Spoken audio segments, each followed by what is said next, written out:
Dito naman sa Solis Street, ito na yung ilalim na NLEX connector. Meron na siya mga pader. Fabricated po yung nilagay dito. Ayan o. Mula dito sa dulo. At nagkakaroon ng dito, clearing operation.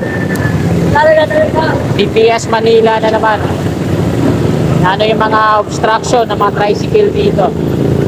Ayan. Haba na ng pader nila, fabricated po yan. Dito sa ilalim ng NLEX connector, kapan ko ito ng Antipolo Street, dito sa kay Solis Street. Hanggang dito pa lang yung dulo ng fabricated na pader. Sinimulan ko to, walang naniniwala sa paligid ko. Patungong Divisoria po ito, Hilaya Divisoria, dito sa Tondo. May paho na po yan dyan. Nandito yung NLEX connector dun sa kabila. So meron tayong solid kasikap na nag-comment sa kung makakadaan daw ako dito tapos magpicture man lang daw kami. Kaya nakakataba ng puso yung ganun. Magagasolina ako dito kung mamukhaan niya ako. Ito, yung refill. Dito yan sa lagpas na may mapaho konti. Tingnan natin kung makilala niya ako. Solid kasikap to at laging nanonood ng mga vlogs ko. Sana nandito siya, 100.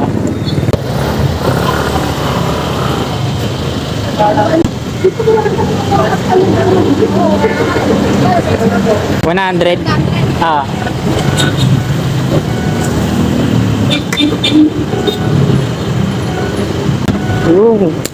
Tansang-tansya. Siya kaya yun. Ating fan. Kasikap.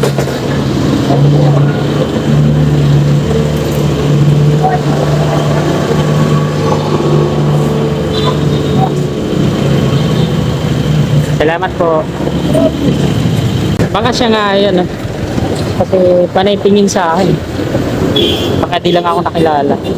Pero ganun pa man, big shout out po sa solid kasikap po natin na nag-work po dito, Nag-request na picture daw kami. Hindi ko siya nakita ngayon, pero shout out po sa iyo. God bless.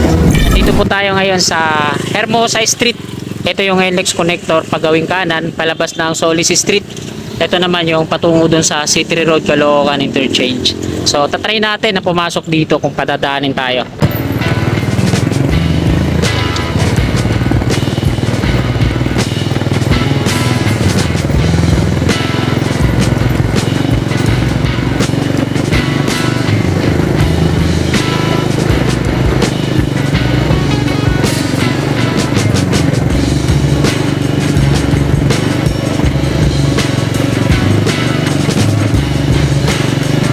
So hindi naman tayo sinita. So pwede siguro. Ito po yung babaan ng NLEX connector mula dito sa Hermosa Street. At lalabas po tayo dito sa may Solis Street naman. Medyo rough road pa dito sa gilid. Pero yung NLEX connector, yung viaduct niya dito sa kaliwa, medyo malinis na, wala na mga materyales. Tapos yung mga nila.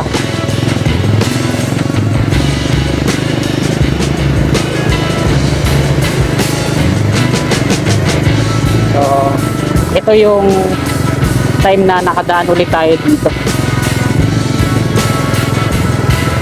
So, dahil pinag-iikitan po tayong dumari dito.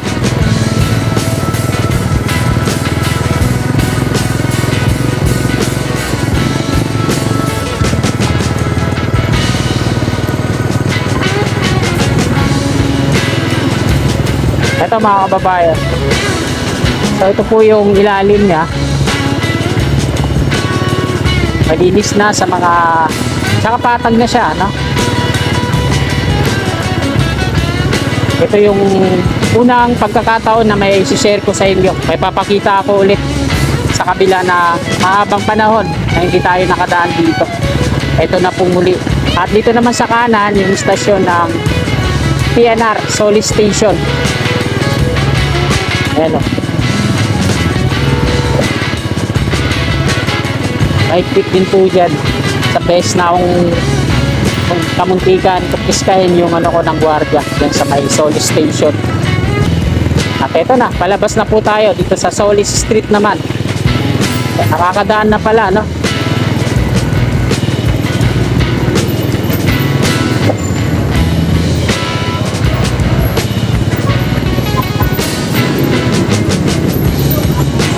So galing tayo doon. At Solis, ano na po ito dito? Solis Street. Dito naman sa Solis Street, ito na yung ilalim na NLEX connector. Meron na siya mga pader. Ayan, nilagyan na ng pader dito. Fabricated po yung mga pader na nilagay dito. Ayan o. Mula dito sa dulo. At ayan, ito yung bagong share ko sa inyo, no? Update. At nagkakaroon ng dito, no? Clearing operation. GPS Manila na naman. Ano yung mga obstruction ng mga tricycle dito. Haba na ng pader nila, no? Fabricated po yan. Ito sa ilalim ng NLEX connector. Gabaan ko ito ng Antipolo Street dito sa may Solis Street. Tayo na kumpisa. So hanggang dito pa lang yung dulo ng fabricated na pader. Bali ito, papaderin din nila to, no?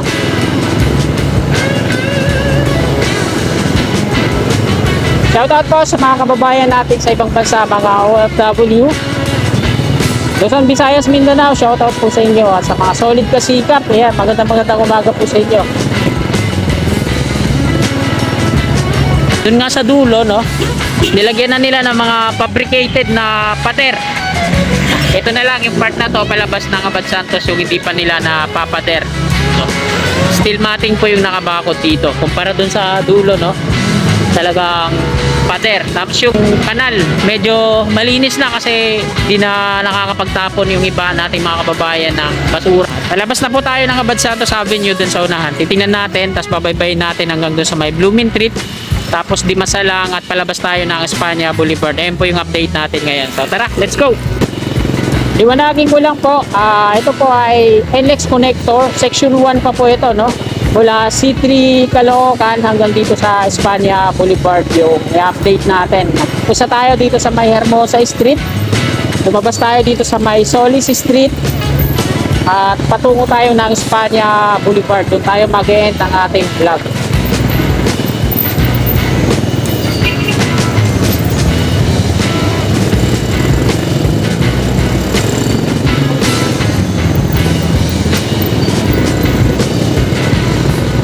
Abad Santos Avenue na to. Mga pakanan patungong Divisoria. At yung mga pakaliwa naman patungong ano po yan, Monumento.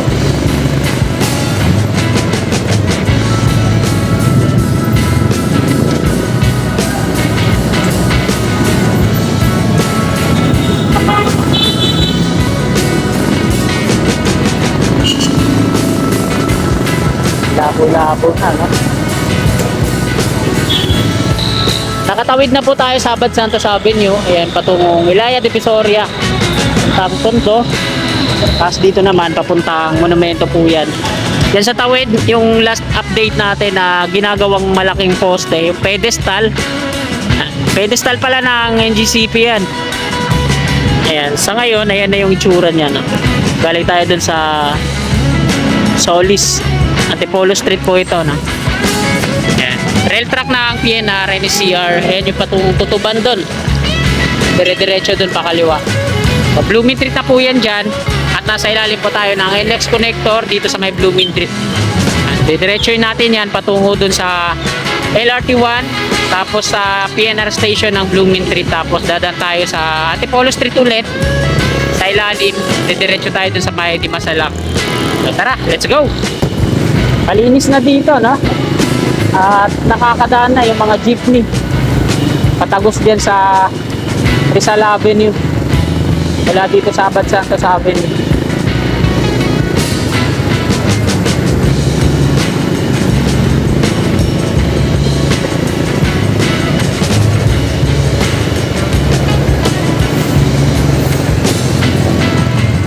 At yung kanal din dito sa kanan, yan, nakabakod din na steel matting. Yun nga lang, sa kabila, yung steel matting, ayan, makikita natin, no? Sa may relays, wala na yung mga steel matting niya. Na junk shop na yata. Mga poste na lang yung nandiyan dyan. So yung mga poste na yon, mga tubo, pawala na rin yan. Mahanap lang ng tiyempo yung mga kababayan nating nakatira dyan.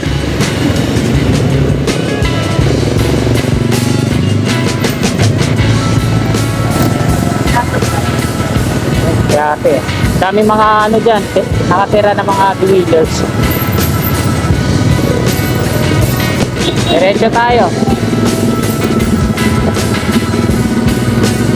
Ito yung viaduct na NX connector na nasa taas ng LRT1 station, Blooming Street. Yung bubong ng Blooming Street station, LRT1. At yung construction na nandito sa ating gawing kanan, may nilad po yan. Pipe laying po yung ginagawa nila dyan, yung pagsasayos ng kanilang mga tubo na nawasa.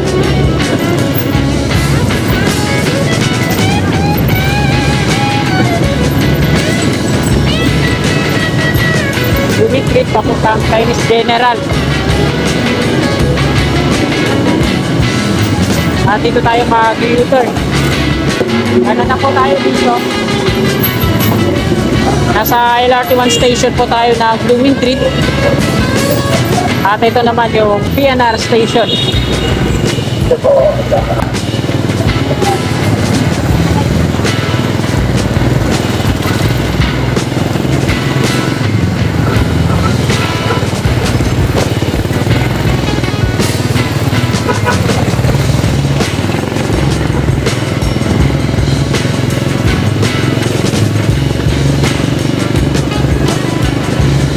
At syempre, susubukan natin dumaan dito sa ilalim.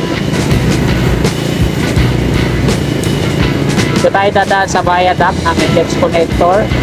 Tapos tatagos tayo sa Dimasalang flyover. Sana walang bantay at sana payagan din tayo para masilip natin yung ilalim kung ano na yung mga pagbabago dun sa ilalim.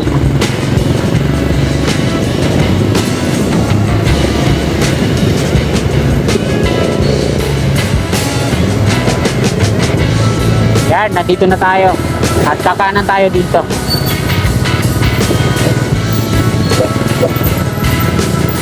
PNR. Rail track ng PNR po dito. Yan, dito na tayo dadaan. Top road pa rin siya dito. Hindi pa inaayos.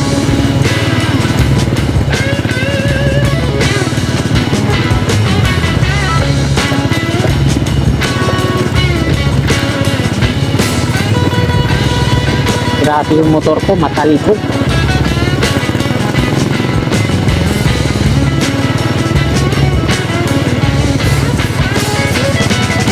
Right of way ng PNR o NSCR dito sa ating gawing kanan.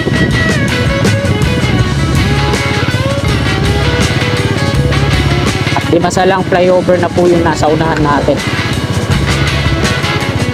At sana payagan tayo makatawid dyan. Sana walang bantay na gwardiya. Yun, may motorcycle doon, may motorsiklo doon. Babalik ba o didiretso? Ayan, wala na yung mga bakod dito, no? Mga steel matting na bakod dito nung nakaraan. Dito sa radius ng PNR, wala na. Nandito na tayo.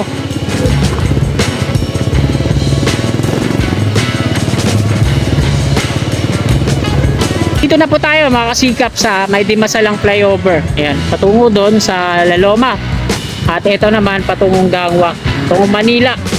Ito yung NX connector na tumatawid dito patungo doon sa Espanya. Yung ginamit dito kagaya sa Ramon Magsaysay Boulevard, ito mga steel box girders. Ayan. 1, 2, 3, 4, 5. So 5 yung ginamit dito kumpara sa sa Ramon Magsaysay 4 lang. Katawid po yan doon, isang span. Sa Ramon Magsaysay, 2 span yung ginamitan nila ng steel box girders. At ito yung paligid. Ito yung flyover. So meron siyang daanan dito, no? Tunnel. Kagaya din yan sa Ramon Magsaysay flyover na dinismantle. Tapos dito sa dulo nag-uumpisa na sila maglagay ng fabricated na pader. Ayan, yung ginawa doon sa may solis, ganyan din yung ginagawa. So tutuloy yan hanggang doon. Ayan po yung update natin dito. Padiretso tayo.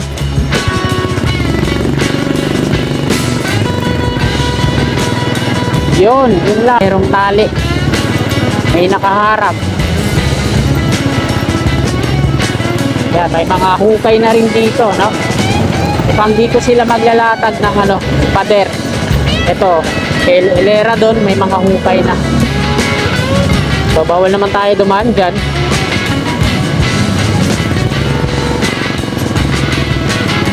Grabe pala dito sa ilalim ng flyover. Tingnan nyo mga kababayan, no? Bahay, no? Ginawang bahay. Hindi makakadaan dyan ng motor. Doon na lang sir, no? Oh. Dito na lang. Salamat po. Salamat po. Sarado din kasi dito.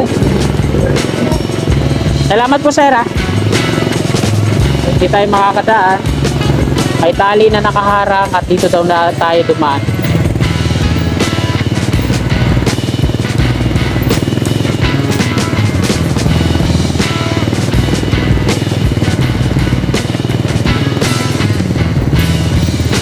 So, dito sila nag-uumpisa magbakot. Ito yung fabricated na pader.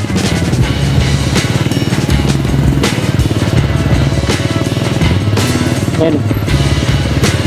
Matibay din pala po. At ayan mga kasikap, dito na po nagtatapos tong video na to. Maraming salamat po sa patuloy niyong suporta sa akin. Munting YouTube channel, please like at sa mga kasikap natin na willing po sumuporta sa akin, please subscribe. Maraming salamat. Magpapaalam na po ako. God bless po sa ating lahat. Angel, baby.